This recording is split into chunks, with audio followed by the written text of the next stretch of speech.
Hey guys, what's up? It's Fula with another video. Shout outs to the whole LDBC. So in this video, man, I want to talk about, Arsenal yesterday recently ended their 22 unbeaten streak. And it came at the hands of a team that was basically fighting against relegation. Now, the thing is, about this 22 game unbeaten streak is that we have to ask ourselves, and I'm saying this as an Arsenal fan, someone who supports the Gunners. We have to really ask ourselves, was that winning streak really significant?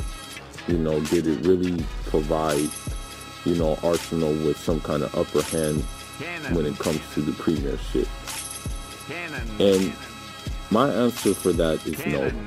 And the reason why I'm going to say that is because you had teams like, for example, Man U. You had teams. Well, Man U probably isn't the best example, but you have teams like Man City. You have teams like Chelsea, and you have teams like Tottenham as well. That, although they didn't go unbeaten, they're still higher in the table. And the reason that is, man, is for the simple fact that, although it is impressive of Arsenal going unbeaten for 22 games, the fact of the matter is, in those 22 games, the goal difference wasn't really that significant, man. Like, when you really look at it, man, Arsenal would go on these unbeaten streaks, right? But the problem is, they would be, the score would be like 1-0. Score would be like 2-1. Score would be like 3-2. So they really never got the upper hand when it came to that. Whereas you have a team like Man City, who may not go unbeaten, but they're scoring goals at a very, very high margin. I mean, you have them scoring goals like it being like 4-0. I think there was even a game like 6-0. I think there was like another game like even 5-0 or 5-1, and these kind of scores. So, because they're scoring so many goals, but not necessarily going undefeated, they're higher in the table. And the same thing goes for Chelsea as well. And to a lesser extent, the same thing goes for Tottenham too. And so, what I'm saying, man, is that, Arsenal, it's still missing something, man. There's still something not there that will make it, really click. Because when you look at that in the Invincibles, right, when they had that 2003-2004 season when they didn't lose a single game, right? And they ended up winning the Premiership as well in that season. That team was fluid. That team was smooth. That team just clicked, because with that team, man, you had the likes of Thierry Henry, you had the likes of Patrick Vieira, you have the likes of I think they had Freddie Ljungberg. They had the likes of Robert Pires. I mean, they had all these top guys, man, on that team. I think they had the likes of Kanu on that team as well. So with all these people, with all these people on this team, of course it's going to run smoothly, Of course you're going to have like a midfield that's creative, that is going to give Henry the services to score with ease. And of course, like people don't know this, but Henry, man, that guy assisted just as much as he scored, man. Like, real talk. He was just as active setting other people up for goals as he was, like, creating or scoring goals, man. That's one thing that he was very, very good at, basically. And I think you had had Bergkamp on that team too. Now, the thing is, man, Arsenal right now, man, they don't really have that kind of that kind of pedigree right now, man. I mean, when you look at the roster, don't get me wrong, they have some decent players, but they don't have any like very, very like threatening players. You have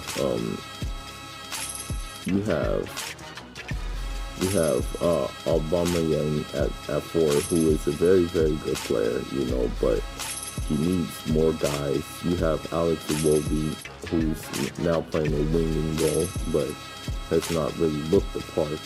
You have Alexander Lacazette in the midfield, who's not really looking the part either. And then you have a couple of other guys, man. Even like when you look at it, like Danny Welbeck, man. Like he really hasn't delivered on the promise that he showed.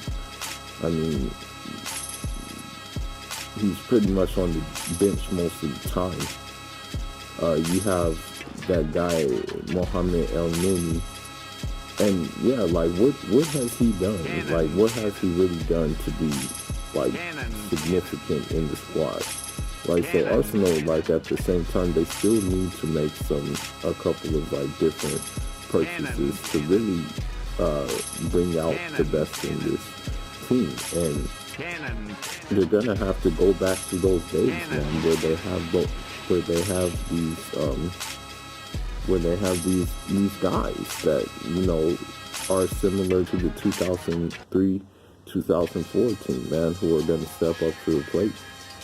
Like, I think like Arsenal's problem right now is they're relying on these some of these youthful proven talent, when they need to get proven talent to like really take it a step further.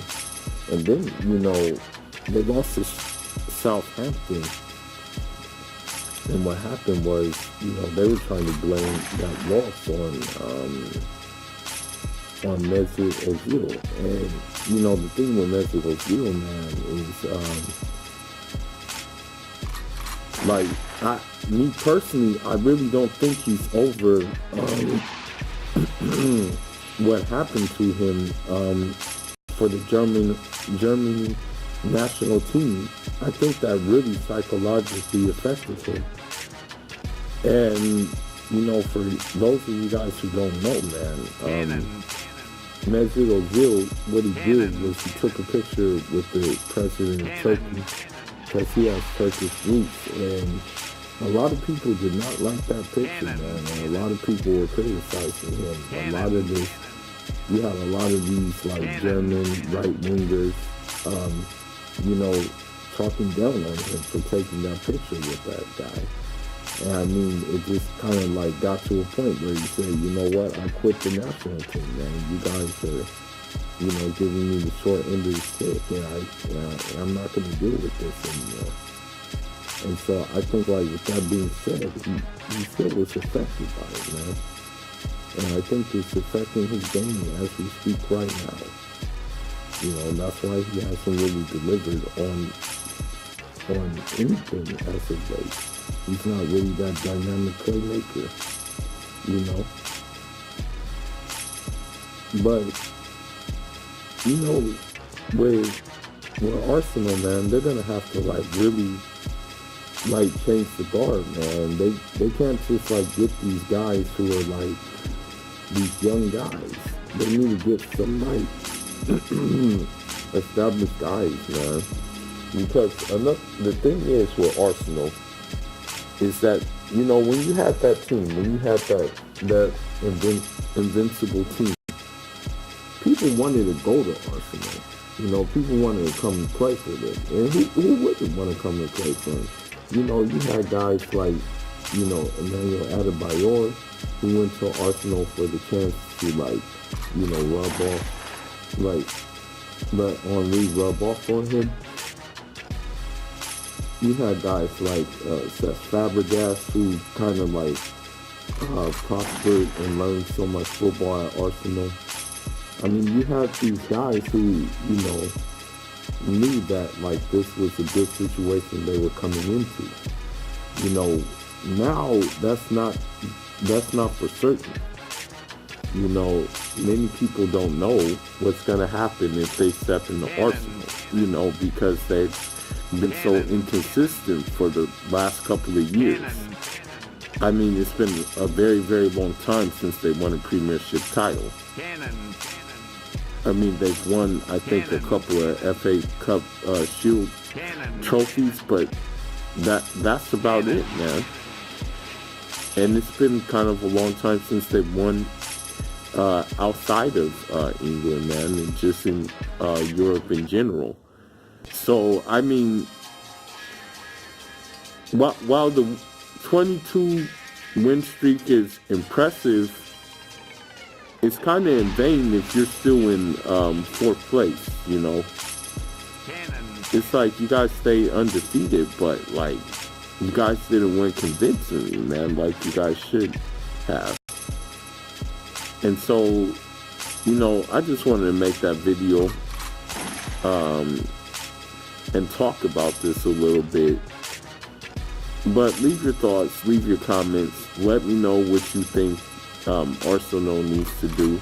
Let me know if you think Arsenal needs to look towards like having a older presence there on the team.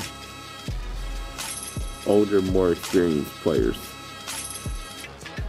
Okay, I'm off until the next one.